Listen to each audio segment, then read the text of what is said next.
Hello and welcome back to ManVFilm. It's time to look at October's release schedule from Radiance. Now, the past couple of years have always been some big uh, kind of Halloween horror themed elements within this. And again, there's a couple here that really stand out. So let's dive in and have a look at what's been announced so far.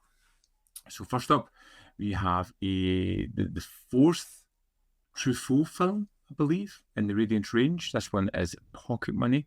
The summer of 1976 in the quaint town of Thiers, life is abuzz at the local school. Confident Patrick is besotted with his young teacher, Madame Petit. His friend and new transfer, Julien, struggles, though no fault of his own, to keep up. Meanwhile, Bruno teaches his peers other important life lessons, like how to chat up girls. Together, this interwoven series of vignettes capture the children as they navigate the joys and heartbreak of growing up. With charming and honest performances from its young cast, including his own daughter, Truffaut brilliantly captures the true spirit of adolescence with humour, poignancy, and a touch of magic. A critical and commercial success around the world, Pocket Money is presented here on Blu-ray for the first time in the UK. See, you've got a high-def digital transfer, original uncompressed mono PCM audio, interview with the director from 1975, on-set footage from 1975, interview with curator Sonali Joshi, trailer, commentary by filmmaker Alan Arkush, French and US trailers, optional English subtitles, reversible sleeve, limited edition booklet, and limited to 3,000 copies. And as always, add all 4 of the October releases and you'll get 10% off. Now, Truffaut has been interesting. A lot of the films I've seen so far, all the films I've seen from Radiance, I hadn't seen before.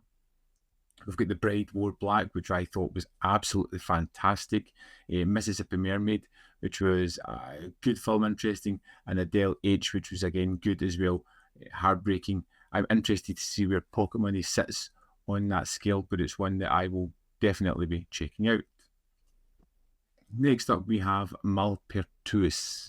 Jan, a sailor newly arrived on shore, is unsure about returning to land, but makes this journey to visit his childhood home, only to find out it's no longer there. He goes to Bar Venus and joins his friends, but an altercation leaves him knocked out cold. He wakes up in Malpertuis, a Gothic mansion presided over by his uncle Casavius. All the inhabitants of Malpertuis are waiting for Casavius to die and the opportunity to inherit his vast fortune, but Casavius wishes anyone who inherits to stay there forever. Jan investigates as those who leave meet with mysterious deaths. Harry Camille, who also did Daughters of Darkness, Phantasmagoria, is a Matryoshka doll of fantastic ideas realised with stunning photography by Jerry Fisher and scored by George Delarue. Newly restored and overseen by Kumel, this is released on Blu-ray for the first time in the world. I've got a new 4K restoration of the film, audio commentary by the director and the assistant director from 2005. We've got a new interview from the director from 2025. New interview with author and Gothic horror expert Jonathan Rigby. Malpertuis Archive, an archival documentary on the making of the film. Orson Welles Uncut, a featurette on the casting of Welles, including rare outtakes from the actor from 2005. Susan Hampshire, One Actress, Three Parts, an archival interview with the actress, including screen tests and contributions from the cast and crew. Archival interview with Michael Bouquet and Harry Comal from Belgian television. Jean Ray, John Flanders. An archival interview with the source novelist and co-writer of the film. Malpertuis Revisited. Harry Camille revisits locations from 2005. Malpertuis The Cannes Cut, the rejected version of the film which premiered in Cannes for 100 minutes. It's on standard def, but that's a great addition to have in here. The Warden of the Tomb, an early film, runs at 37 minutes. Trailer, reversible sleeve, 80-page book, and it's limited to 3,000 copies. It really sounds interesting. There's something about that kind of captures my imagination. It's a worldwide Blu-ray premiere. Sounds really interesting. A late performance by Welles. I think this could be the dark horse of the bunch. And then we have his other film, as mentioned, Daughters of Darkness. This is a UHD and Blu-ray limited edition. Newlyweds Stefan and Valerie are travelling through Europe when they make a detour to a deserted seaside hotel. The romantic ideal soon takes a dark turn when they meet the enigmatic Countess Bathory and her mysterious companion Iona, whose unsettling charm and aristocratic poise mask a deadly intent. A Euro horror classic, Daughters of Darkness is an opulent fever dream, weaving in the sapphic subtext and feminist undercurrent beneath its baroque surface. Thematically rich, Harry Kummel's vampire tale transcends convention and is presented in stunning 4K for the first time in the UK. We have the 4K restoration from Blue Underground. It's Dolby Vision HDR and a Blu-ray presentation of the film. We've got commentaries by Virgin Silavi and Lindsay Hallam, a new interview with the director and critic Anne Bilson, archival interview with Delphine Seyrig, on-set footage with the director and stuntman, behind-the-scenes footage, interview with critic and author Kim Newman, Immoral Tales, Daughters of Darkness, Class, Cruelty and the Cinematic Legacy of Bathory, a visual essay by Kat Ellinger,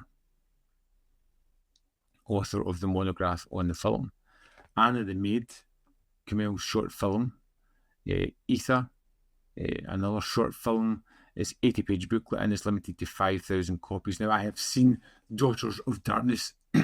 I have the Blue Underground release. This has some extras that doesn't have. It is a terrific film. It is like a fever dream. It's kind of languid.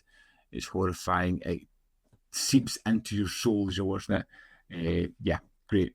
And also comes in a Blu-ray limited edition as well. Finally, we have Dai Gothic Volume 2, Japanese Ghost Stories.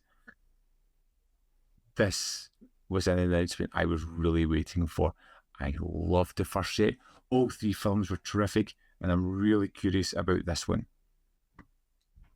Japan's classic ghost stories are brought to the screen by masters of the genre, Tokuso Tanaka and Kimiyoshi Yasuda. In The Demon of Mount O, a group of mighty warriors is sent to eliminate a demon who steals women from the imperial capital of Kyoto. On the way, they face a satanic bull, a giant spider, and a diabolical witch. But the closer they come to their goal, the more they realise that the demon they've been ordered to kill is far more human than they were led to believe. That sounds great. Just the idea of the satanic bull, giant spider, witch, all these kind of adversaries that they need to overcome. It just is like a really fun film. The Haunted Castle. A blind monk is killed by a cowardly manner by a samurai lord, and when the monk's sister is ordered to become the lord's concubine, she commits suicide and transfers her grudge to their black cat, who assumes the human form of one of the lord's ladies in waiting and begins to wreak havoc around the castle.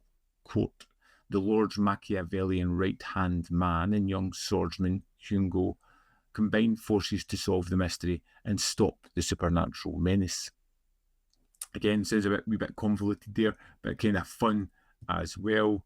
And then we have the ghost of Kasane Swamp. A samurai's wife tries to repay her husband's debt with her body, but is caught in bed with the moneylender, and they're both murdered by her husband, who dumps their bodies in a nearby swamp.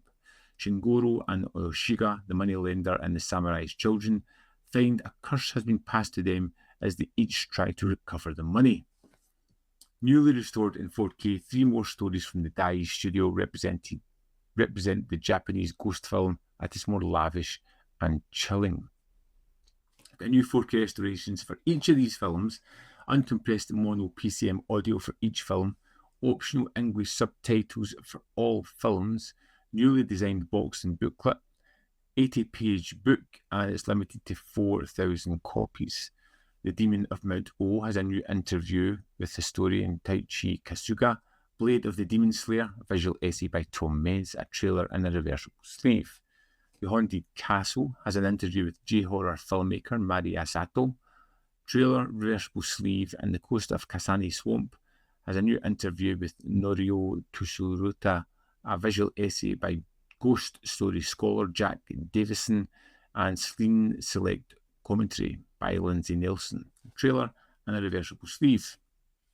For me, this is the most exciting of all the announcements. I absolutely adored the first set, the kind of strange ethereal feeling, the kind of various ghost stories that they had. These feel a little bit more twisted and more supernatural, a little bit more out there, which I'm kind of interested as well. And I cannot wait to get my hands on this title. By far the most exciting release this month. Although I am really curious about Malpertuis. That just sounds really interesting, as does Pocket Money and Daughters of Darkness. I've seen and can thoroughly recommend as well. What of these announcements really jump out at you? What makes you go, yes, I have to have that, I'm ordering it, I'm getting it as soon as I possibly can?